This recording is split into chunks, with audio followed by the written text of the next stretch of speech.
मेरे friends and my dear YouTube family, कैसे हैं आप सभी। और उम्मीद करती हूँ सभी बहुत अच्छे होंगे और सभी अपने सीए इंटर की तैयारी भी अच्छे से कर रहे होंगे। और आज की वीडियो में मैं ये बताना चाहती हूँ कि मैंने अपना सीए इंटर कैसे क्लियर किया। सबसे स्टार्टिंग से स्टार्ट करती हूँ। जब मैंने रजिस्ट्रेशन लिया था, वो रजिस्ट्रेशन जो मैंने लिया था जुलाई में। और जुलाई में उस टाइम पे मैं जॉब भी करती थी, तो फर्स्ट ऑफ उस टाइम पे मेरे लिए ये था कि मैं जॉब करते करते सीए इंटर कर लूँगी।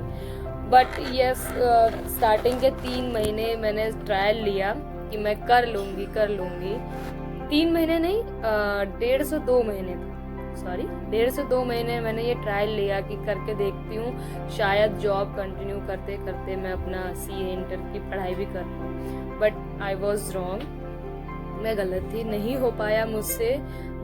मैंने फिर 1.5-2 महीने बाद अपनी जॉब छोड़ दी और फिर उसके बाद कंटिन्यू मैंने अपने स्टडी पे ध्यान ऐसे दिया। रीज़न ये था मेरा जॉब छोड़ने का, क्योंकि मैं अपने स्टडी पे कंसंट्रेट ही नहीं कर पाती थी। होल टाइम तो मैं ऑफिस में रहती थी और ऑफिस से घर आने के बाद 2 से 3 घंटा मुझे मिलता था अपने जो क्लासेस होती थी उनको रिकॉर्डेड लेक्चर्स मेरे को देखना पड़ता था, मैं लाइव नहीं ले पाती थी, तो इसलिए मैंने छोड़ दिया। सबसे पहला रीज़न तो ये, और दूसरा ये कि मैं कुछ एक्स्ट्रा सिलेबस नहीं कर पाती थी। लाइक जितना जिस दिन पढ़ाया जाता था मैं उतना ही कर पाती थी, उसके अलावा कोई दूसरे सब्जेक्ट को मैं टाइम नहीं दे पाती थी, तो ये भी एक रीज़न था। देन उसके बाद जब मैंने जॉब छोड़ दिया, फिर उसके बाद मैंने 2 से 1.5 महीने लग गए मुझे अपना बैकलॉग कंप्लीट करने में। जो मेरा बैक का काम जो रह गया था, जो मैं नहीं कर पाई थी उस टाइम पे, जॉब के टाइम पे, तो उनको मेरे को पूरा करने में 1.5 से 2 महीने लगा। साथ में मुझे अपनी लाइव क्लासेस लेनी पड़ती थी। हम क्लासेस लेते थे जूम ऐप पे। उस पे क्या था कि directly face to face interaction हो जाता था, तो उस पे मेरे को ज़्यादा सही रहता था। मैं रिकॉर्डेड लेक्चर नहीं देख पाती हूँ क्योंकि उसमें मेरे को नींद आने लग जाती थी। इसलिए मैं क्या करती थी कि जब क्लासेस होती थी उस टाइम पे मैं क्लासेस ले लेती थी एंड देन उसके बाद अपना जो करवाया था क्लासेस में उसको रिवाइज करती थी। तो जब जॉब छोड़ दिया था तो उसके बाद सुबह 7 बजे से हमारी क्लास होती थी, तो 7 से 10 एक क्लास हो जाती थी, फिर 10:30 आधे घंटे का बीच में हमें ब्रेक मिलता था। फिर उस ब्रेक के बाद हमारा नेक्स्ट 3 आवर्स का क्लास शुरू होता था। तो ये क्लास आप लेके चलो 1:30-2 बजे तक ख़त्म हो जाती थी। फिर उसके बाद मैं अपना लंच करना हो तो लंच कर लेती थी। और यस, मेरी एक छोटी सी बेटी है तो मैं उसको भी थोड़ा सा टाइम दे देती थी। एंड देन ये सब करके मैं 3:30 बजे तक फ्री हो जाती थी। 3:30 बजे के बाद जो भी टाइम आप ये समझ लो कि जितना भी आपने मॉर्निंग में पढ़ा या जितना भी आपने लेक्चर में पढ़ा है, लेक्चर लिया है, उन सबको आपको उसी डे पे रिवाइज करना ही करना है। ये आपको बहुत बेनिफिट देगा। आप ये लेके चलो कि जिस दिन आपको पढ़ाया गया है, जो भी सब्जेक्ट पढ़ाया आपने, वो आप उसी दिन रिवाइज करो। उसी दिन जो लिखवाया है, जो नोट्स आपने बनाए हैं, प्लीज़ आप उसको गो थ्रू करो एंड देन आप अदर सब्जेक्ट्स पे मूव करो। मैं यही करती थी कि पहले जो भी पढ़ाया जाता था उनको पढ़ लिया। जो नोट्स मेरे अपने हैंड रिटन नोट्स होते थे मैं उनको पढ़ती थी एंड देन कम से कम 1 से 2 क्वेश्चन में उस पर जो भी पढ़ा है उसके सॉल्व करती थी। एंड देन जब मेरा ये हो जाता था तो अगर मेरे को मन किया थ्योरेटिकल चैप्टर करने का तो मैं थ्योरेटिकल कर लेती थी। अदरवाइज अगर जैसे ज़्यादा रात हो जाती है तो नींद आने की संभावनाएं बढ़ जाती है, तो मैं क्या करती थी, प्रैक्टिकल ले लेती थी। और थ्योरेटिकल अगर मेरी सजेशन लो आप, तो थ्योरेटिकल जो है आप मोस्टली मॉर्निंग का रखा करो, 4 बजे से या 5 बजे से, जो भी आपको टाइम से कन्वीनियंट लगे। आप उतने बजे उठ के 1 घंटा 2 घंटा जितना आप दे पाओ थ्योरेटिकल सुबह मॉर्निंग में फ्रेश। जो मान लो किसी चीज़ को आपको याद करने में प्रॉब्लम आ रही है या आप नहीं पढ़ पा रहे हो, नहीं समझ पा रहे हो, आप एक बार सुबह मॉर्निंग में फ्रेश माइंड से अपना जो भी डेली कोर्स है वो उसको पूरा करने के बाद आप लेके बैठो। आई एम डैम श्योर कि वो आपको चीज़ समझ में आएगी और आपको वो चीज़ें लंबे टाइम पे याद भी रहती है।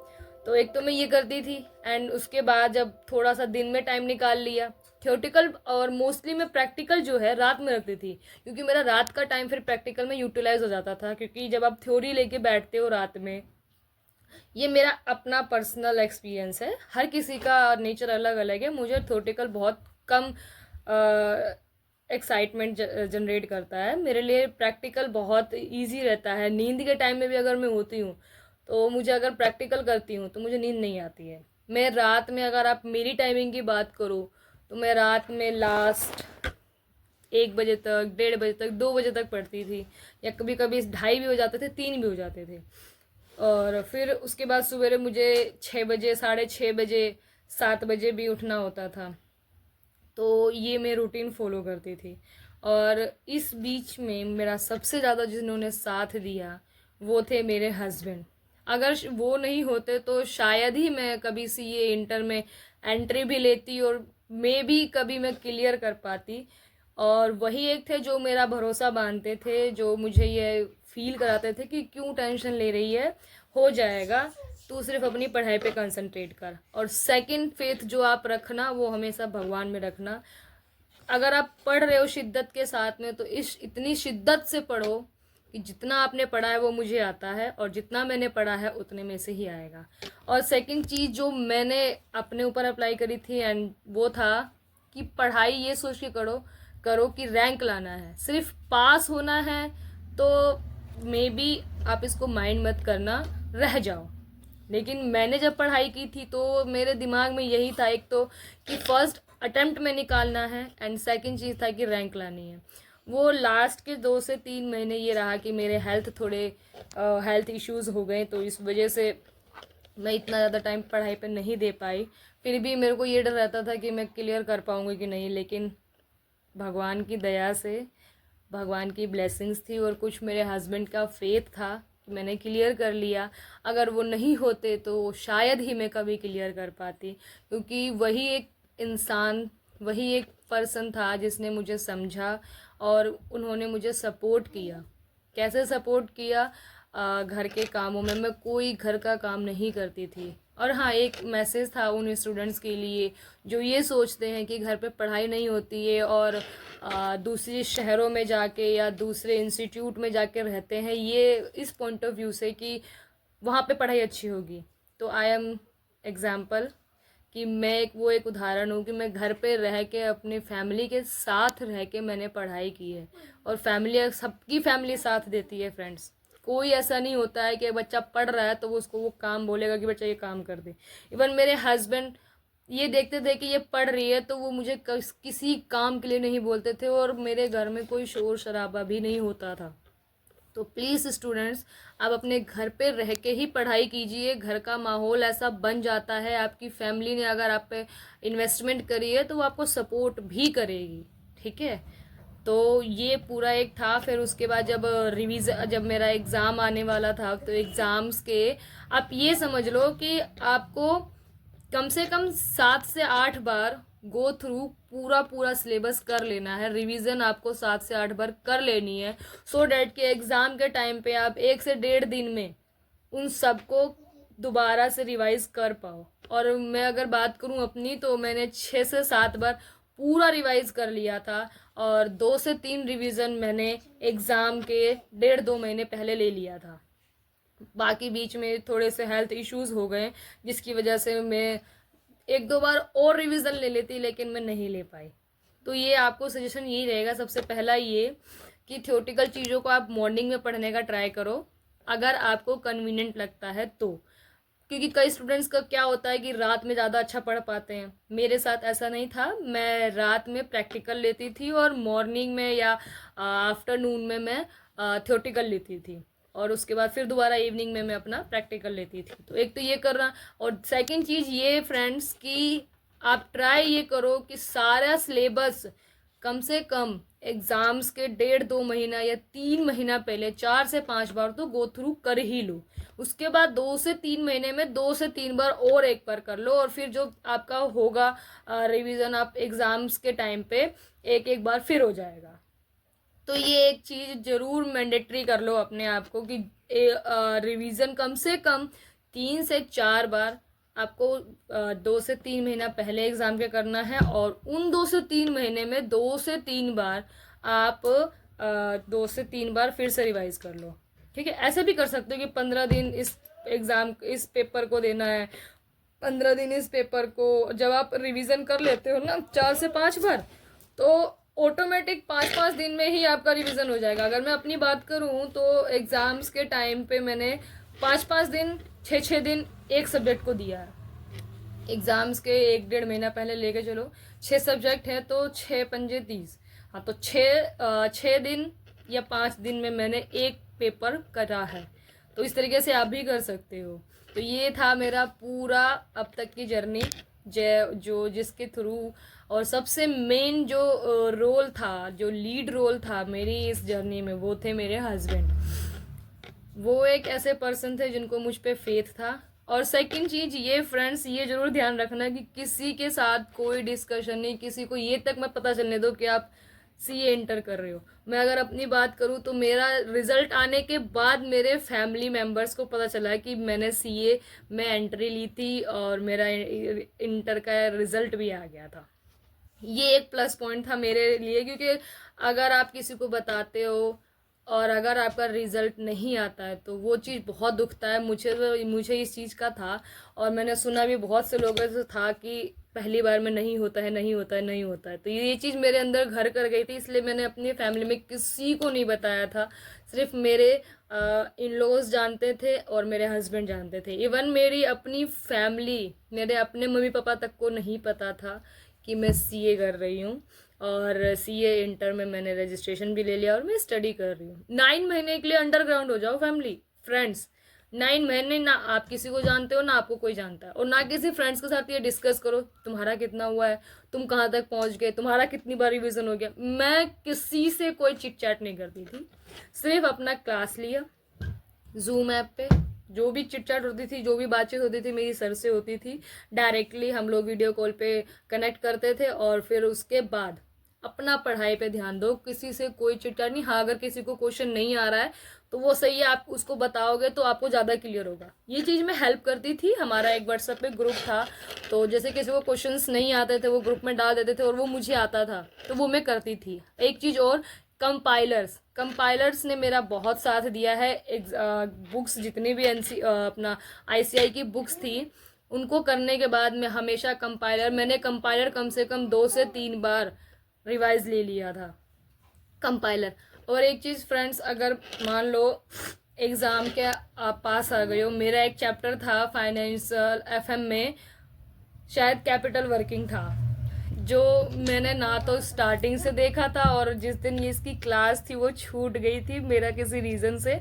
उसके बाद उसका रिकॉर्डेड लेक्चर तक नहीं देख पाई, क्योंकि मैं रिकॉर्डेड लेक्चर बहुत कम देखती थी। मुझे जल्दी समझ में ही नहीं आता था जब तक मैं लाइव सर के साथ इंटरेक्ट ना कर पाऊँ। तो वो चैप्टर मेरा रह ही गया था, और मैं इस भरोसे पर थी कि भगवान उस चैप्टर में से कोई क्वेश्चन ना आए, और आए तो छोटे से छोटे नंबर का आए, छोटे से छोटे मार्क्स का।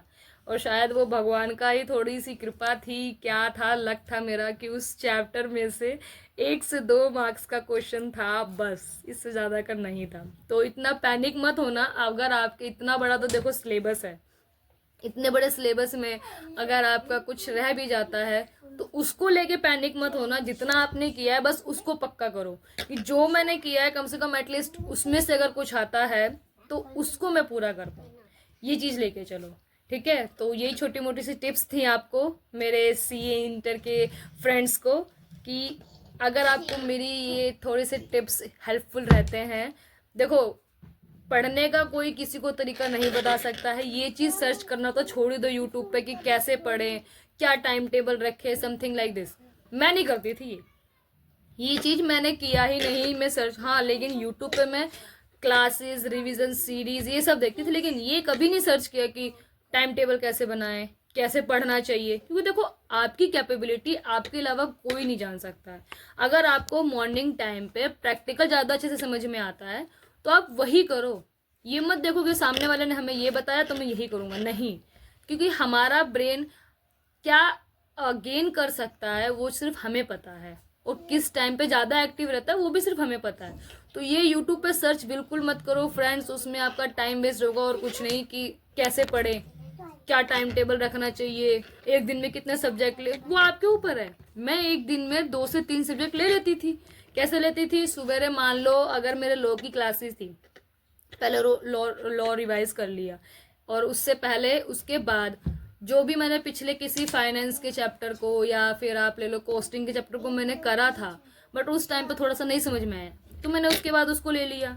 एक दिन में 2 प्रैक्टिकल ले लो, 1 थ्योरेटिकल ले लो, या 1 प्रैक्टिकल ले लो, 1 थ्योरेटिकल ले लो, जैसे आप चाहो। आप किसी के बताए हुए राह पे नहीं चल सकते हो, क्योंकि आपकी कैपेबिलिटी आपके अलावा कोई नहीं जानता है। ठीक है, तो ये एक सबसे और एक रिक्वेस्ट है आप सभी से कि प्लीज़ आप अपने घर पे रह के पढ़ाई कीजिए। आप अपनी फैमिली छोड़ के किसी दूसरे शहरों में जाके या दूसरे इंस्टीट्यूट में, इतना मोटा खर्चा भी आता है, जहाँ तक मुझे लगता है 1.5-2 लाख के आसपास तो खर्चा बैठ जाता है। देखो मैंने कोई क्लासेस नहीं ली थी, मैंने जो क्लास लिया था वो मुझे बेनिफिट भी नहीं रहा उससे कुछ भी ज़्यादा। ठीक है, तो अगर आप खुद से कर सकते हो तो बहुत अच्छा है, और अगर नहीं कर रहे हो, एक तो देखो वैसे ही क्लासेस महंगी होती है इंटर की, 50,000 रुपये, 60,000 रुपये, 1-1 लाख रुपए तक इसकी फीस जाती है जहाँ तक मुझे पता है। मैंने जो ली थी वो तो 20,000 रुपये में ली थी। देखो मेरे पास कोई ज़्यादा फाइनेंशियल सपोर्ट नहीं था, सब कुछ सारा खर्चा मैंने खुद देखा था अपना। इवन मैंने अपने हस्बैंड तक से हेल्प लेना सही नहीं समझा, मुझे नहीं पसंद किसी की फाइनेंशियल सपोर्ट की। हाँ, मुझे इमोशनली सपोर्ट कर रहे थे, वो मेरे लिए बहुत था। तो मेरे लिए फाइनेंस का बहुत बड़ा प्रॉब्लम था। अगर आप फाइनेंशियली बहुत अच्छे हैं तो प्लीज़ उन पैसों को वेस्ट ना करो। आप घर पे रह के कोचिंग क्लासेस खरीद कर घर से पढ़ सकते हो, मैं उसमें से एक एग्जाम्पल हूँ। ठीक है, तो एक बहुत बड़ा रिक्वेस्ट है फ्रेंड्स, आपके चक्कर में औरों के पैसे बनते हैं, और जो आपके ऊपर खर्च करते हैं आप एक बार उनसे पूछ के देखो कि वो कहाँ से इतने पैसे लाते हैं। क्योंकि मैंने अपने पैसे खुद कमाए थे और खुद अपने ऊपर इन्वेस्ट किए थे। तो ये आप सबसे एक हम्बल रिक्वेस्ट है प्लीज़, क्योंकि घर पे रहकर भी पढ़ाई होती है अगर आप करना चाहें तो। ठीक है फ्रेंड्स, थैंक यू, इतना ही।